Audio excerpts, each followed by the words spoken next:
Hello, my name is Aaron Gaber, and after a 20-year break, I came back into the Army National Guard a few months ago.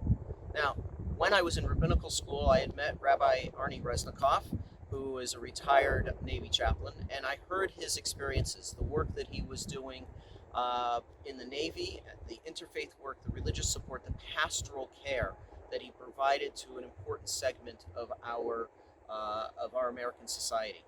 And I wanted to do that kind of work uh, in the Army. I had two friends of mine who convinced me and persuaded me that this would be great stuff, Larry Bazer and David Greenspoon, and I haven't regretted it.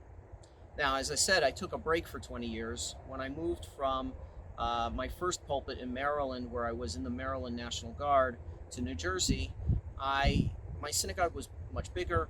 I was incredibly busy. I had little young kids, and something had to go. And at that point, it was the Guard. Not because I didn't like it, I really did like it very much, but because I just didn't have enough time.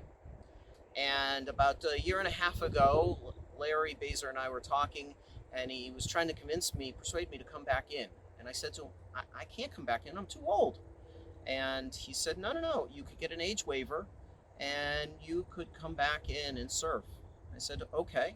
Now, look, the benefits to serving, besides the work that I do with interfaith work, pastoral care, religious support to soldiers and to their families, on the personal benefit side, there's an income, which is helping me get the last of my kids through college.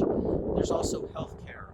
I can buy into the TRICARE health plan instead of going out onto the general market. I have a small synagogue that will provide me health care.